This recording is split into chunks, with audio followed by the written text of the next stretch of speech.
Alrighty, here's the video. This is how I modified the Dodge steel wheels, the spares off of a Dodge 1500 pickup, two-wheel drive. Lug pattern's 5 on 5.5. They're 20 by 8s.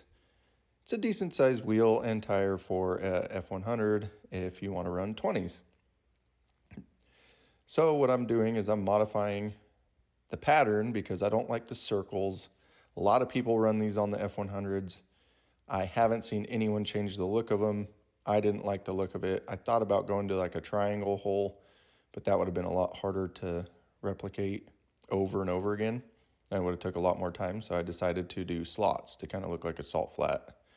So here's me cleaning it up with just a Roloc with 80 grit, really careful so I'm not putting a bunch of sand scratches in it. And then taking 320 DA paper, sandpaper, sticky back, and cleaning up the wheel just so that I can use my Dykem layout fluid to spray on there and get a nice scribe with the little template that I made to lay out the holes. So here's that layout spray. Spray that on there. Stuff is awesome. It's fairly cheap, lasts forever. The aerosol can is a lot easier than the brush on stuff because you can just get a nice little layer on there. Here we go. This part isn't that hard. It's when you do it the second time. I'm sure there's a better way of doing this.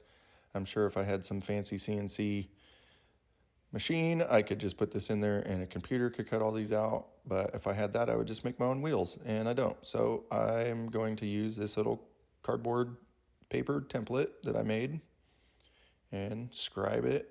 And then after it's scribed, go through with my plasma cutter because it was the quickest, and cut as close as I can to the scribe.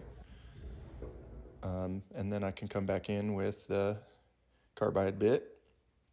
It sparks a little bit because I cut it with the plasma, so you got a little hardening there and some debris, so it sparks. But once you get through that, where the plasma cut, it cuts pretty good. Probably not good for the carbide, but they're not that expensive. So here you go. Badass wheel, some off-white, got those center caps, threw it on the truck. It looks awesome. That's how I did it. So if you want some cool wheels like that, there you go.